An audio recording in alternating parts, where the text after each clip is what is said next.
Dude, I don't even really want to talk about it on the podcast anymore because it's becoming laughable. But I had about 6 weeks uninterrupted. I was just saying to Dion of training programs of distance training, and then on the weekend ran out for 20K. Felt fantastic, cruised along. Then yesterday went along and I was going to go to the gym. Decided last minute that I was going to go for a run because I was sick of being inside, and I was just cruising along. And then had like a little bit of tenderness, and at about 5K, felt like the slightest ping in my left calf, which isn't even the culprit. So yeah, you were just saying that the training is it's kind of demanding. Like to go out and just run, it's no worries. But then to try and run fast is a different kind of ball game. Yeah, it's just that amount of load, and then the training it requires you to be able to run faster. You obviously have to do a lot more training, and that's kind of where, you know, that recipe is not always perfect for everyone. You know, just going and doing more Ks is not always, beneficial to everyone. And I mean, you could have the most talented person in the room and next to the hardest working person in the room, and they could achieve 2 hours 40, but one person's done 150 Ks a week and one person's done 70. So you got to like nurture the talented one versus the hardworking but robust. Um, and, you know, 22 weeks to go is still a long time. So, for the right person, you could really get there and do it well, and you could be doing, big weeks, and all the people that love to give you kudos on, oh, you did your 4x5K rep session, 3-4 weeks out. And whereas the other person who is prone to injury and has more talent could actually get there in 10 weeks because, Mm. or at least make the start line. That is a good point. I do find it really interesting looking at the speed that different people get fit at. My issue at the moment, and I've spoken about this a bit, is I think just because I've taken such a long period of time off, and then you chuck 10 years of age in there, I, I totally agree with you when you say that the intensity is a big thing. Because I'd been running for the last 10 years. It's not like I had 10 years off completely. I'd still been running a few days a week, but just that intensity that you hit when you're trying to train to run fast, you're just not really getting those style workouts. So I think it's probably in hindsight, it's lucky I started my build up in. I just coincidentally on the first day of the year went out for a run with a girl called Sarah, and she was training for. You might know her. I can't think of her last name, but she was training for the 24-hour race. It's like Jaya Singer or Oh, something. She's married to a Sri yeah, she Lankan won dude. that. She won recently. Dude, Yeah. unbelievable. Well, she was training hard, and I bumped into her up here, and I was hanging out with my little Charlie boy over at the dog beach, and I saw this chick just fly past. And I thought, man, she moves well. Like she looks good. Looks like a good runner, and she had the kit on Yeah. and stuff. And so she just happened to finish her session near me, and went up and said g'day and asked what she was training for. And anyway, we got on. And she's like, "Hey, I'm going for a run tomorrow." She was doing 27 k's or something, so I was like, "All right, I'll kick start my marathon journey." At the time, I was just going for a long run more than thinking about anything in particular, and yeah, went out for a run with her. But dude, so she won that race. Do you know how fast she got in the 24 hours? No, no, I don't. I think I do recall seeing it somewhere, but it would have been like 180 Ks or something, which is pretty good. And I think also last year she run and won the Great Ocean Road, the 60K. So that, I think that's where I first had really seen her. Have you ever done a 24-hour race? No, I haven't. It's definitely on the list, but at the same time, like, it takes a lot of hours to be trained in that fatigued state, and it's just too busy. Yeah, I guess. Yeah, it's amazing. I reckon if there's one bloke who's cut out for a 24-hour race, yeah, surely it's no surprise to me that it's on your list. Surely you would do very well over something like that. It's interesting. Like, how much do you think your training would change now? Because, like, what's an average week in terms of kilometers for you? This year is probably not the year to ask, but at the moment, like if I can, I like to try and be around 160 thereabouts, and that's kind of me maxing out with every kind of minute of the day kind of thing. Um, if I was to do a 24-hour, you don't necessarily have to do more, but you might just do it a lot slower. I mean, making it more relative to your race pace and doing it at different hours of the day. So as the Hmm. event, you might do one of those Dave Goggin things where you do, every hour you do a 6.7K run every hour, and just do that for 12 hours. That could be like a good training run. So although your mileage might be similar, the time it takes to complete your training is a lot more. So that's probably, it's the time involvement and, almost feeling like jet lagged every Monday because of you Mm. do to me. Yeah, she was telling me that she was a nurse, and she reckons that some of the shift work that she's done really helped All her right. out with the training for that race. It's really interesting that you talk about that because you don't even think about the other levels of fatigue that come in. Like the one thing that I've been interested in just getting started with the marathon training is I honestly until recently, about 2 months ago, knew absolutely nothing about hydration. Like I had such a surface level, even though I did that marathon a few years ago. Like my approach to that was very unprofessional. I was just drinking water, and I'd take a gel when I thought I might be getting tired, and that was as far as I sort of looked into it. But then had a fair bit of help from Andy Blow, like the Precision Fuel and Hydration crew. And man, they got some great resources. Like they had a number of articles that I was reading through, and had him on the podcast a couple of times, just speaking about sodium loss and the carbohydrate loss and things like that. And it's the first time, like on Sunday, I made sure I was well hydrated, which sounds so strange considering how long I've been in the sport for. But as a middle distance runner back in the day, like it was not really a big focus point for me because on race day, most of my races were over in sort of around about the 8 minute mark at max.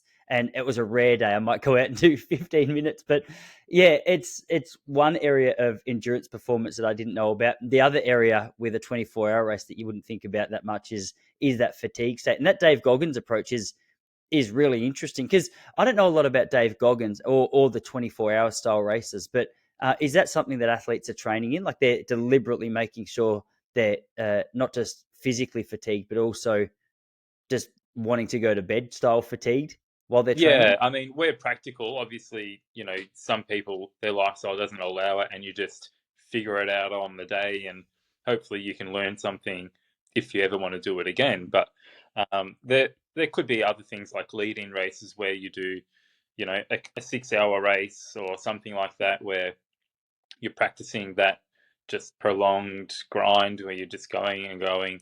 But yeah, that Dave Goggins things, and that's usually over 48 hours. But you can do it every, you can do it for 8 hours, you can do it for 10 hours. There's also that last one standing, which is another like good concept, and that's probably another, I guess, entry race that people are now kind of looking at because you can really get. I think 24 hours is about 100 miles or something like that. So that's it's not as far as what you might be able to get doing a 24 hours, but again, not many people will be able to.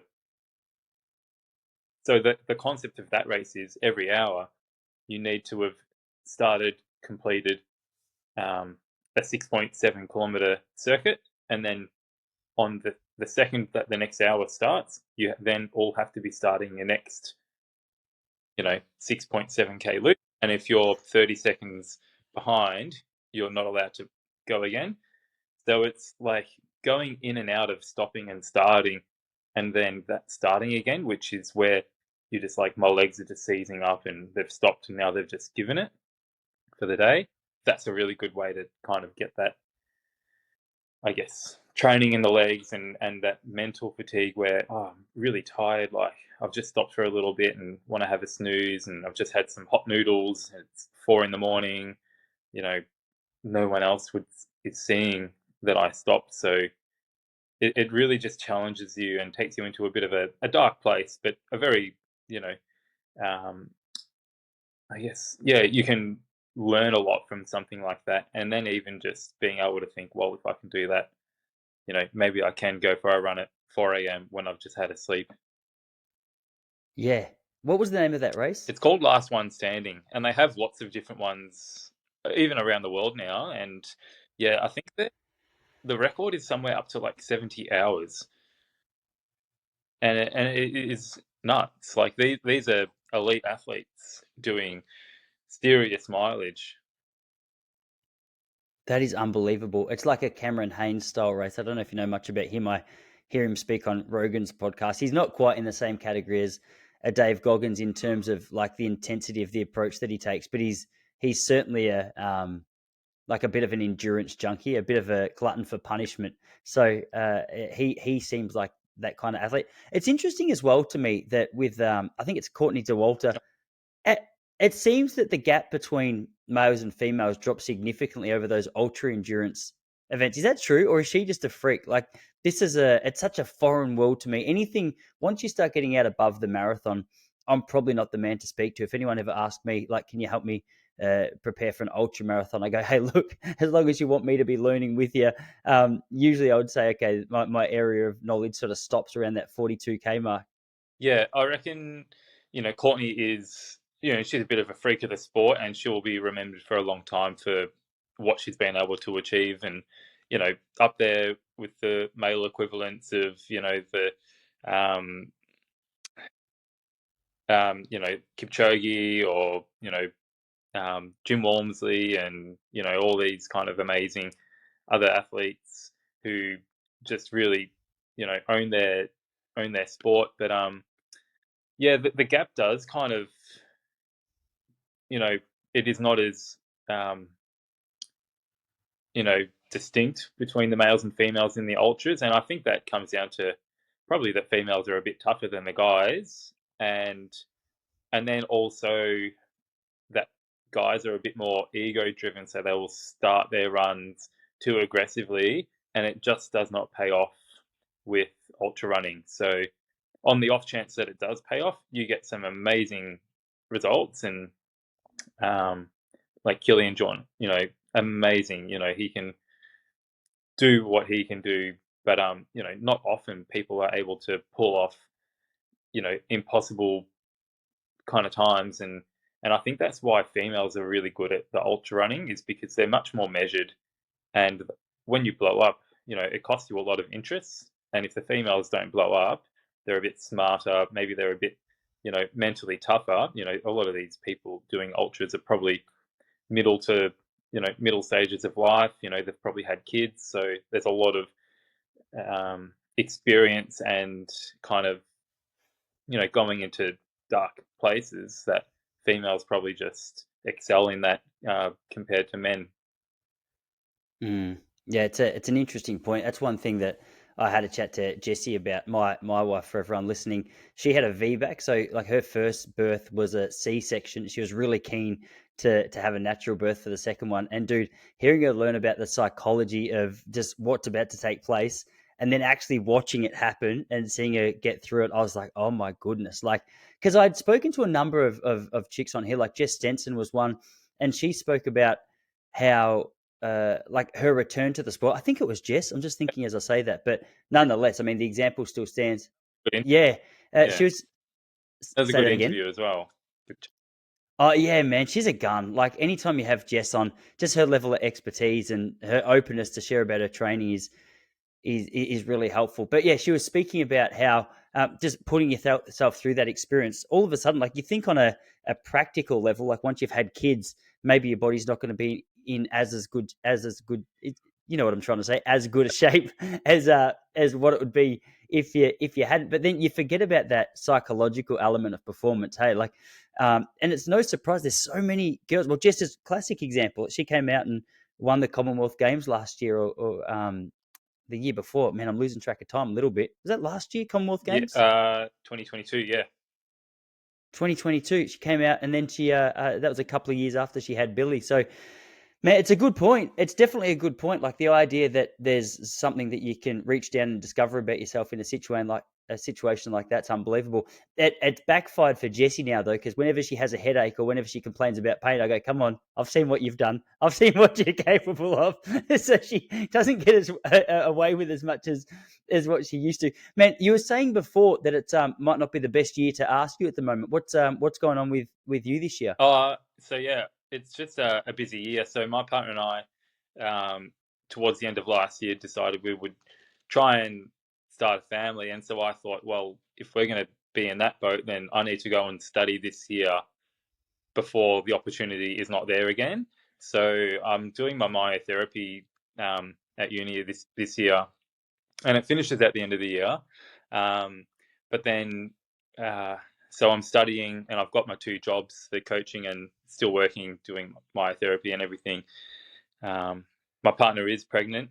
We're about Oh, you got 18 to. weeks pregnant, Congratulations, and we brother. just bought a house, and we actually move in on Tuesday. So just a lot of stuff going on at the moment, and I mean, I'm very fortunate that I can kind of, part of my work is to go for a run, so that helps me get up to my 160 k's or thereabouts. But very soon, when you know it might not even be that much. So and I know that I'll definitely pick it up once Bub is old enough, and I can take the pram out and stuff. But yeah, I'll still want to be around in those initial couple of weeks and months. And so yeah, this year I've kind of shelved any of the PBs, and I'm just kind of racing, going for enjoyments, and just trying to get quite a few races under my belt before I won't for a little while, and then yeah, Did I see recently you're running the Great Ocean Road? Is it the half or the full? Surely it's Dion. You're going to be doing I'm the doing the full. 60. Yeah, of course you are.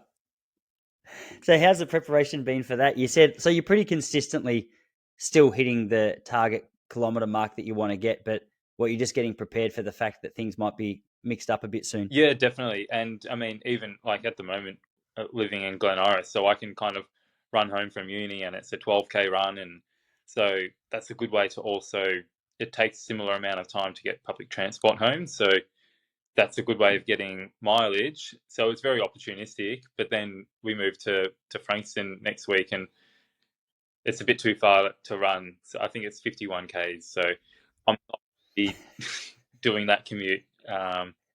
Really.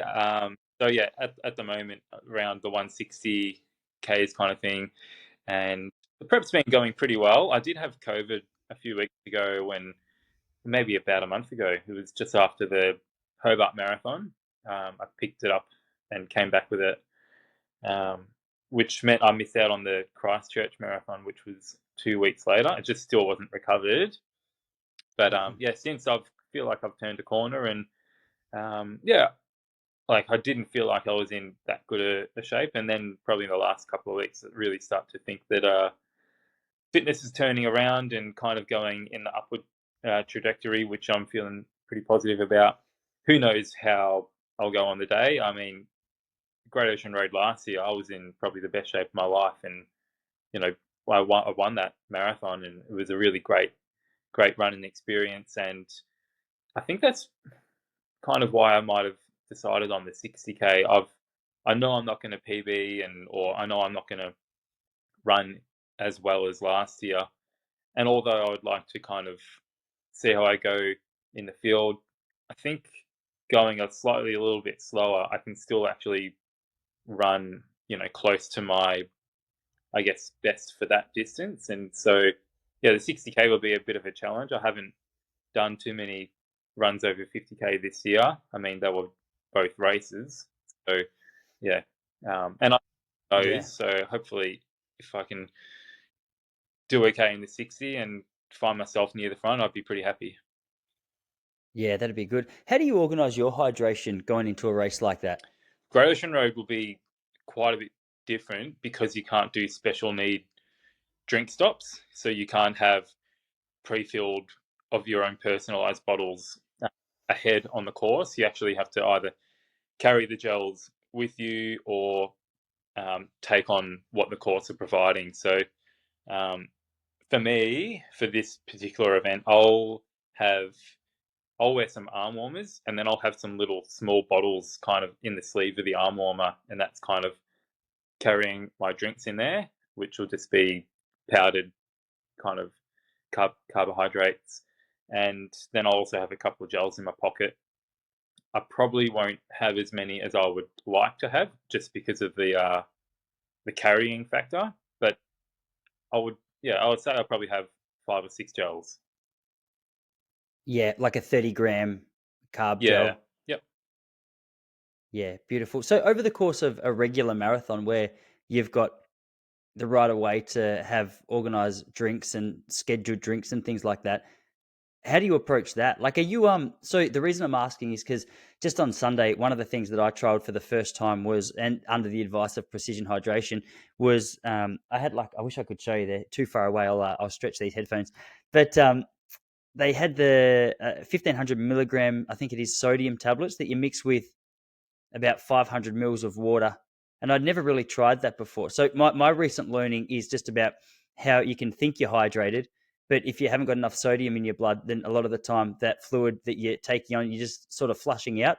I'm not sure if I've Yeah. explained that right. I'm sure So, there's someone listening yeah, I who, know what you mean. So, um, because if you think about it, if you have a very salty diet, you will have a lot of fluid retention in your body where the sodium just sucks up the water and then it doesn't leave your body. So you'll see someone with a really salty diet, they will look a lot heavier than what they might naturally be if they didn't consume as much salt.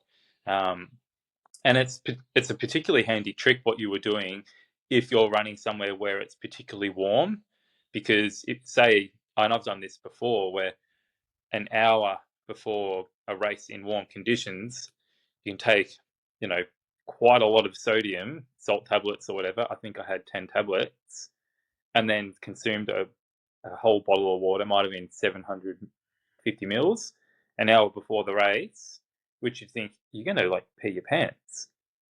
Um, but the sodium just pushes it all out to all parts of the body and it just stays in there. And it's kind of just like having a reservoir of water in the body where when you sweat, you know, the body just takes it back. Um, so yeah, it just stops you from expelling as much fluid by having that sodium. So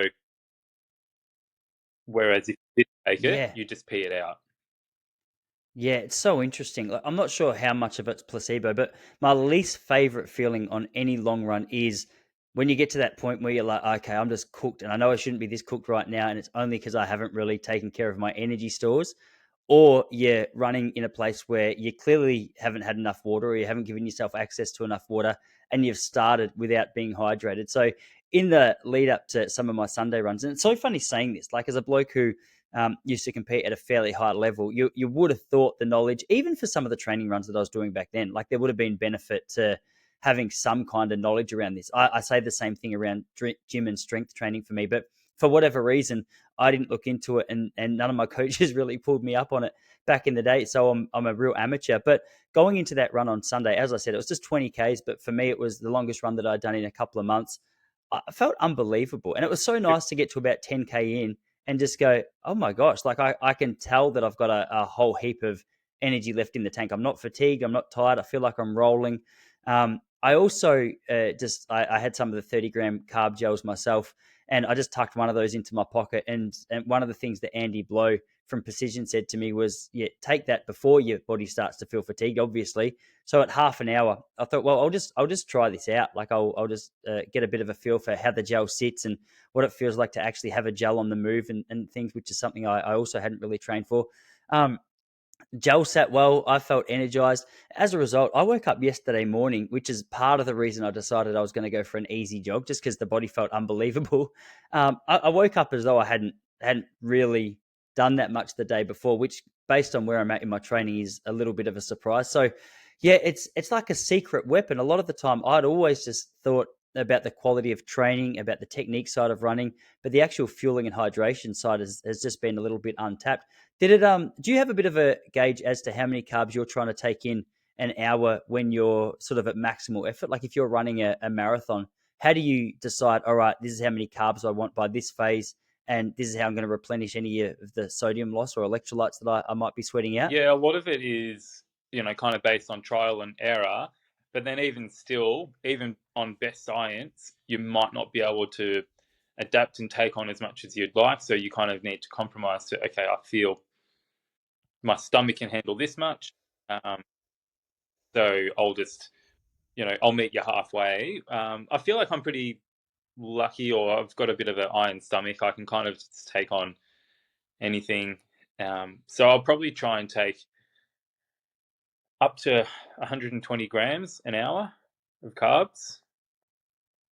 Gee, that's solid. Purely in gel form, or are All you mixing that with some water as well? Or yeah, mixed with water. So I just make yeah. diluted quite a strong mix. So I just have those little pop top bottles, and they're perfect. And that's what you're going to tuck into your arm sleeves at the Great Ocean Road 60K. Yeah, yep. Yeah, that's great. That's a great idea. And then, like in terms of recovery and things like that, are you fairly conscious of what you're taking in the moments after a race like that, or is that just beer time? Immediately after a hard race, I find that the stomach is just quite, you know, it's like a washing machine in there, and you're probably a bit sensitive to. So it might be, I might just have some water, maybe some sport drink that I haven't consumed during the race. I find, I don't normally consume like the Gatorade and Powerade and whatever else they have at events, but after a race, I'll have some of that. I might have banana, but then I'll actually just want something salty, maybe some chips of some sort. And Yeah, then, yeah, so I'm not particularly strict. I'll kind of just go on how things are feeling. But yeah, I'll generally have a salty afternoon with food, just getting in some carbs, getting in some fat, some salt. yeah. It's probably no surprise how much you crave it Yeah, after a run like that as well. Is it? That's yeah. another thing that I was reading about with Andy. He goes, if you start noticing you're craving the salty food, it's probably a sign that that your body's put in a fair bit of work over a long distance event, and you're trying to get that back in. And what about the carb loading process, man? What are you doing in terms of sort of the 24 to 36 hours before a big Yeah, race? good question, because that also leads into why I crave so much salty food after a race, because you have so many lollies. So generally, on the say if the race is on a Sunday, and I start carb loading pretty much from when I wake up Friday to when I go to bed on, or to even when I wake up Sunday morning. So I'll generally have, a lot of high GI stuff. So white breads, white rice, white flour, so pasta, lollies. You can have even juice or soft drinks, which I don't normally have. So, but yeah, I will try and take on as many carbs as I can in a smaller quantity as possible. So, I mean, for example, if you have a 45 grams of carbs in rice, that's generally 1 cup. Whereas if you Mm. had 45 grams of carbs in lollies, it's pretty much 55 grams of food. So it's like 40% less volume of food. So even though I've had a really big carb load when, I'm doing these leading into these races, my volume of food is still not enormous. So although I do feel heavy, I do feel like a bit of a slob. I don't feel as bad as if I've, eaten my body weight in food. So I'll have a 500-gram packet of lollies minimum each day, Friday and one Wow. Saturday. I'll have honey on toast. And if I'm out at a race hotel or something like that and don't have access to a toaster, I just get fresh bread rolls, honey on that. So it's very much the same. As for dinner, it depends where I am, but on the Saturday, I don't go as heavy with the carbs for the dinner, just so that I don't wake up on Sunday morning feeling, particularly full, because I know that in the morning I still want to have a little bit of carbs because it just gets the liver functioning just a little bit of a top up. So it might just be one or two pieces of, packet bread with some honey rather than, anything more substantial. Yeah, sure. And are you like on the morning of the race? Like, when's your last meal before that? Is it a couple of hours before you have that honey on toast? Or because Lisa Waitman was saying to me a while ago that when she wakes up, often like the carb load's done, she doesn't even eat on the morning of a marathon. But I hate that feeling of being even slightly hungry going into a run. So I think my personal preference, even before I go out for a long run, like that 20K run I did 2 days ago, and this was too close, but it was just because I woke up with the kids and then had to get going before the day got started because I didn't want to leave Jesse with all the hard work to do. But I had a cup of oats or so, probably half an hour before. And I'm a little like you when it comes to running. I've got a bit of an iron guts, I think. Like with other things, air sickness, travel sickness, I'm a car sickness. I don't. I'm a princess. But when it comes to what I can tolerate when I'm out there running, like even that was okay, but it was probably pushing it in terms of time limit. Ideally, I'd probably have something like that maybe 2.5 hours before, so that by the time the race starts, you feel satisfied, but energized as Yeah, well. with a race, you can probably afford to go a little bit earlier. I'm similar to you. Like on a weekend, that's just a normal weekend run. So if I'm going 30 k's or something, I mean, I could have a muesli bar and a banana 10 minutes before, and off I go, no problem.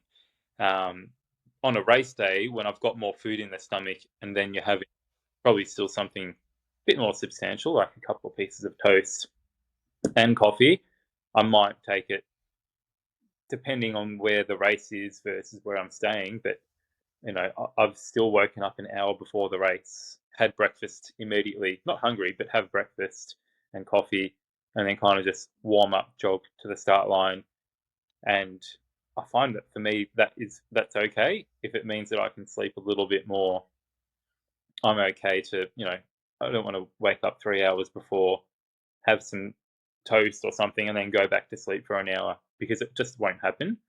So for me, I take the sleep over half an hour longer for the food to digest.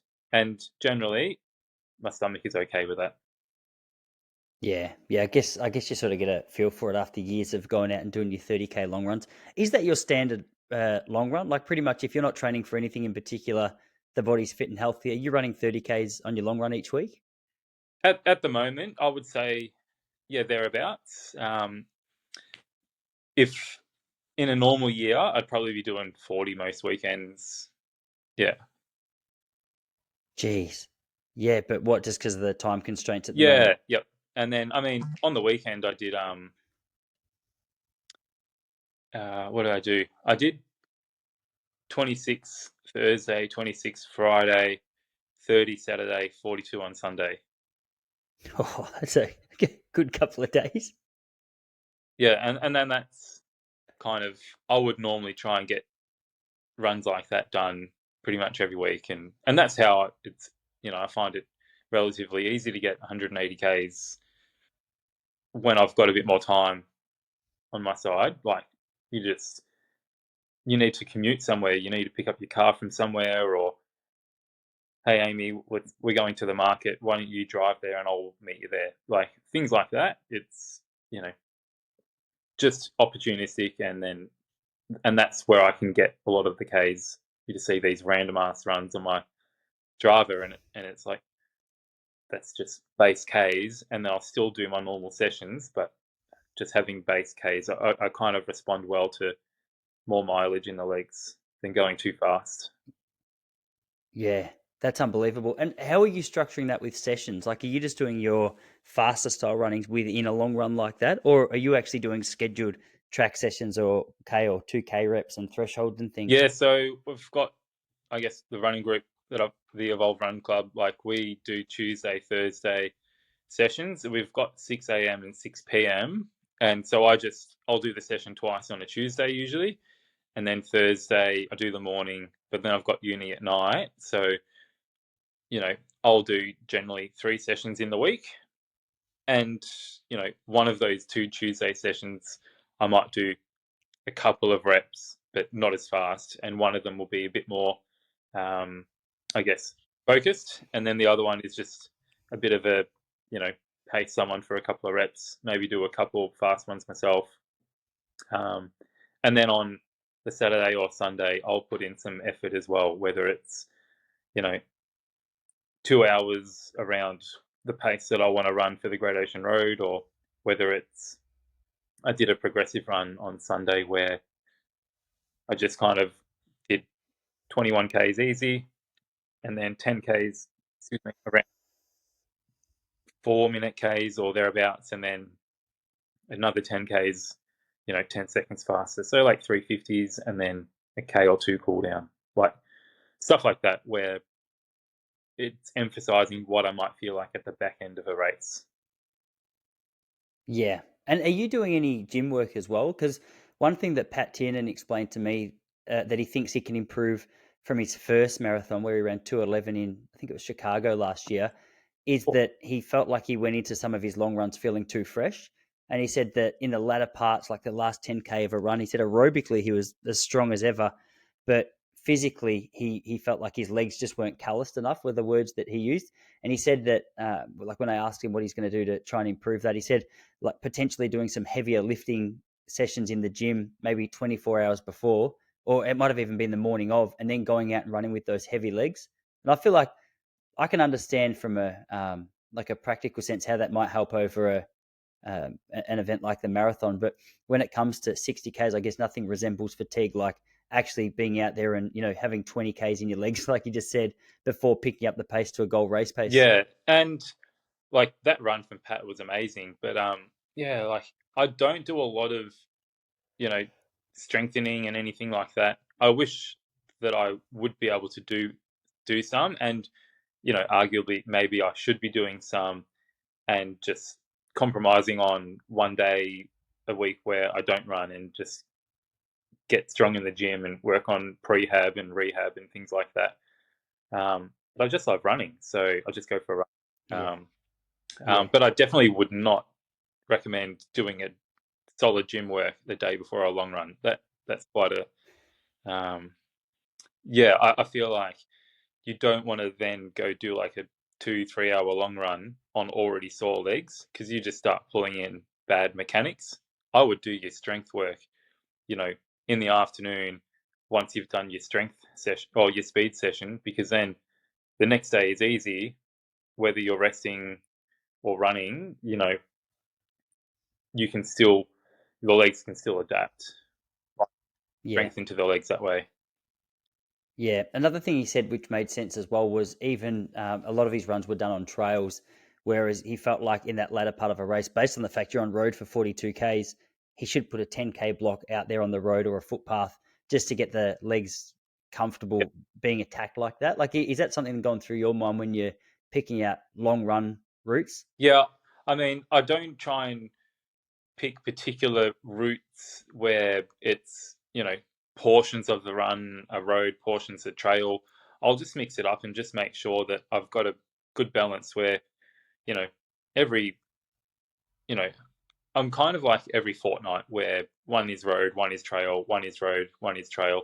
And when I say trail, that could be running around Albert Park. That Hmm. it's gravel, it's softer underfoot.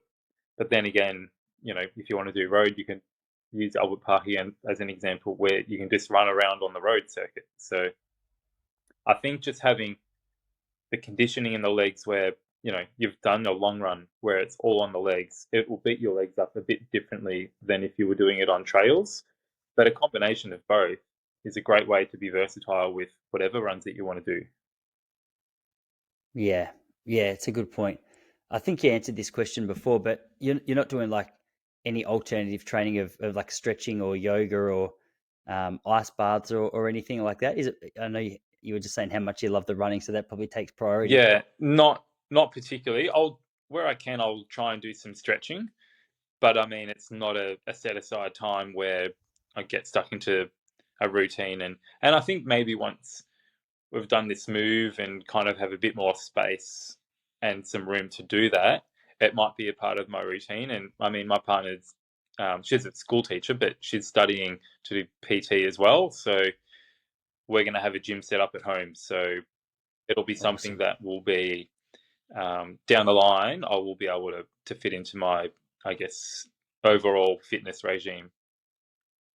Yeah, oh, that's exciting, man. Yeah, the idea of having a home gym's a very exciting one. Be nice down there in Frankston as well. We were down there on the weekend. We went and stayed in Mornington, and we drove through Frankston to get there. It's a good part of the world, man. You have the access to the beach for a little bit of cold water recovery and stuff. That's what I've been loving down here Yeah, a little bit. I don't know. I think I told you last time we spoke that I'm down at Point Lonsdale. I'm pretty close to the water, and this time of the year it starts to get a little bit yeah, chilly. So that's where, for whatever reason, my interest in going in the water actually increases because I love those strange looks you get from locals. And so whenever I finish a run, I like to go down there and dip the legs in the cold water and try and keep my body in check. But yeah, it sounds like I've still got a bit of navigating to do when it comes to the rehab process. Have you ever dealt with strains and things like that? Not necessarily strains personally, just usually, the overtraining stuff. I've not had a stressy or anything, but just like tendinopathy and kind of Mm. stuff and annoyed tendons and stuff. But yeah, that's kind of like the injuries that I've had, and I'm probably quite lucky. But then I've also just not been afraid to back off and run a bit more to feel like I've got my 7 day plan in front of me, and I'm like, oh, I feel crap this week. I'm not going to do that, and then I will just kind of meet the program halfway, and whether it's reducing the speed or just not doing it. Um, I feel like I've been lucky to avoid injuries, but yeah, I don't know too much about like in terms of if you're referring to like your calf strain and whatnot. Like you're probably I don't know if you've heard of it's like a acute to chronic training load, No. where it's kind of like look back at, I guess, your last 4 weeks. Some people might go back 6 weeks, but let's say for 4 weeks, and your training load, let's say you've done 50 k's a week for the last, on average, you might have done 55, 45, 50, 50. So your training load for that 4 week period is 200. Whereas, say, if last week, if you did 75 Ks, you know, that is your acute load, and your chronic load is your 4 weeks. And then as soon as you go, what is it? One, so 1.5, it's just essentially like 25, 50% more. Um, it's easier with a graph, but once you've gone over that, you know, you've increased by 50% your acute load versus your 4 week average. That's kind of where it's really common to pick up niggles and injuries, and that's just because the body is used to doing your 50k loading, and then all of a sudden you've gone and done 70, and it's like, That's interesting. and I know that physios are really good and or big on it.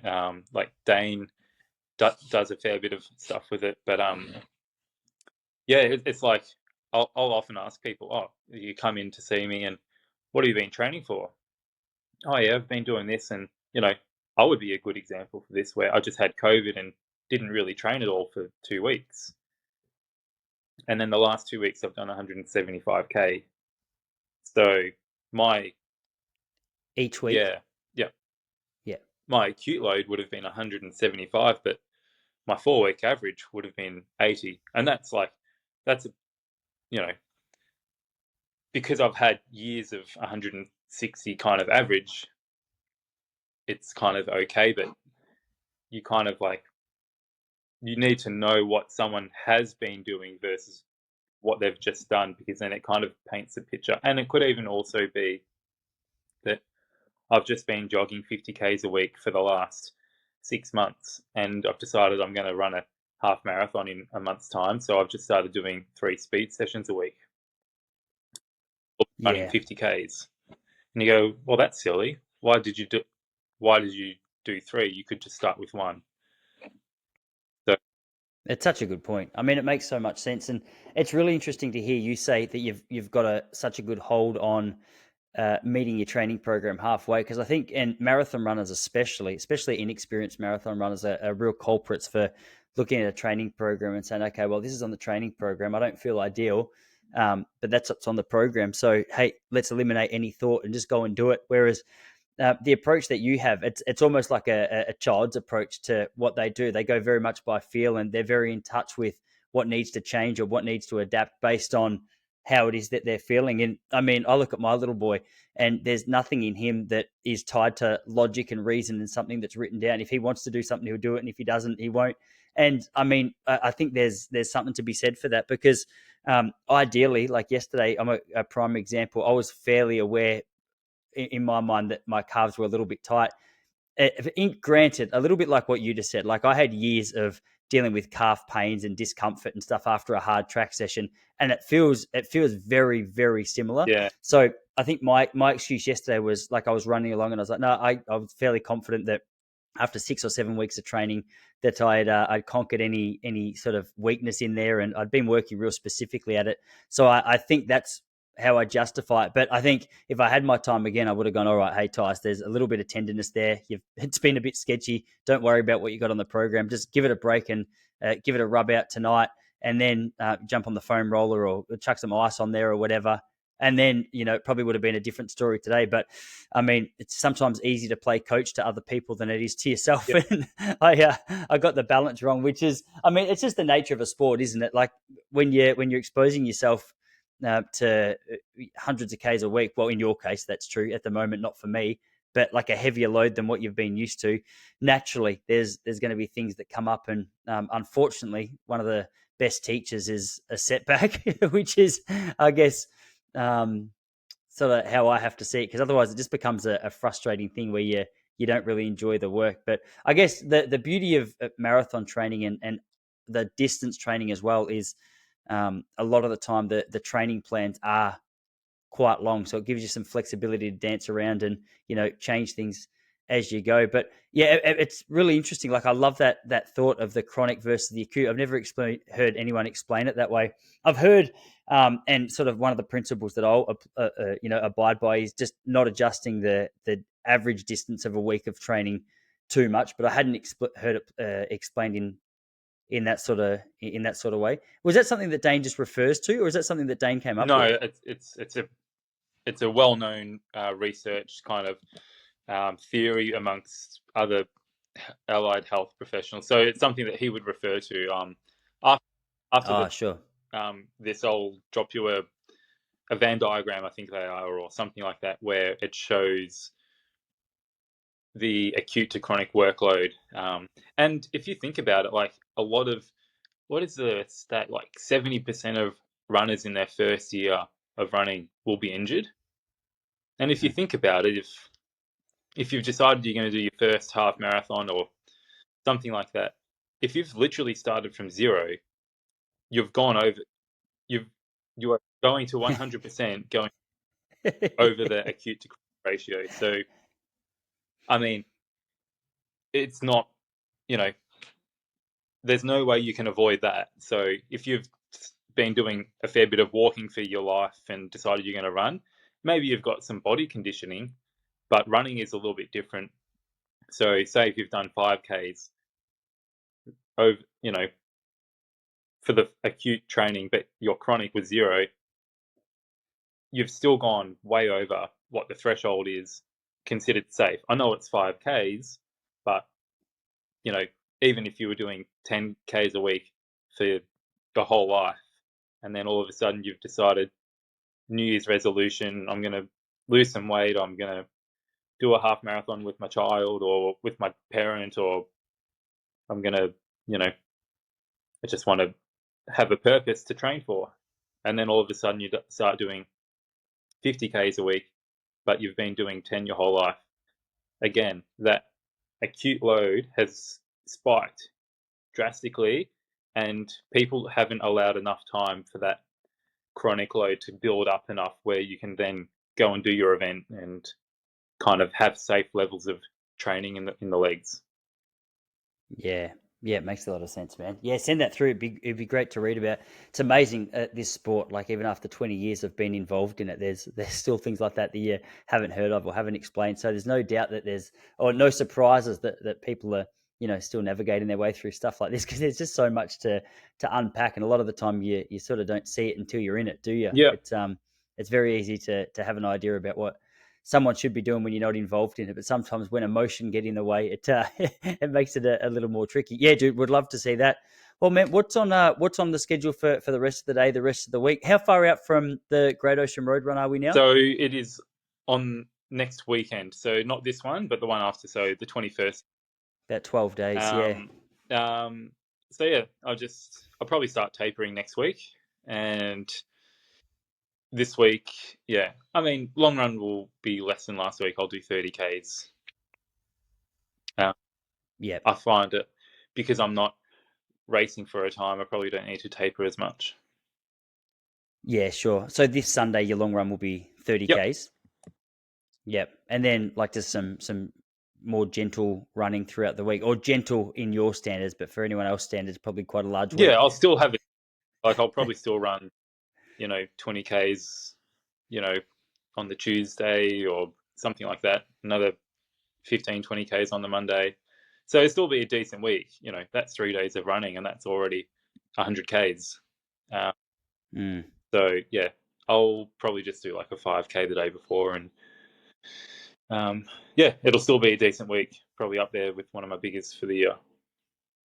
You're awesome, man. And dude, you mentioned Evolve. Have I got the name right? Yeah, yeah. Evolve Running is your group. So what? There's a couple of public sessions during the week. Is that open to everyone, or Yeah. what's the So situation with that? anyone can come along, and then uh, so we're just at Caulfield Park, and probably in the next few months, once things are all set up, we'll have Caulfield and Frankston both going at the same time. But yeah, they're $10 a session. We've got coaches there and good group of people, kind of from 6-minute 20s to for like 1K reps down to, I guess, myself, down to I would say probably like 310s or thereabout. Hmm. Yeah, awesome. And yeah, so good group, and then we do free long runs on the weekend as well. So anyone's welcome to come along to those. Yeah, great. And have you got those up on your website? Yeah, they'll be up on the website. Yeah, And I'll link that in the show notes below. So if anyone's listening and would like to get out and get some coaching from you, or join your crew for the long run, I'll make sure that they have access to that through there. So, man, I won't take up too much more of your time. But as always, it's great to catch up with you, hear how you're tracking, pick your brains about all thing running. And man, it's amazing how much progress has happened since those early days when we used to run together down at the yeah, tan I hut. was a complete novice. I think tides turned. I used to be the man who was trying to set the pace then. I think now I've got to try and return to catching you in some of those reps. So if I can get on top of these calves, give me a couple of years and I'll try and do that so we can enjoy some training sessions together. Yeah, sounds good, Tice. All right, man. Hey, good luck for the Great Ocean Road 60K. Thanks for listening, everyone. As I said, I'll whack those details in the show notes below. Sweet. Thanks again, man. Thanks.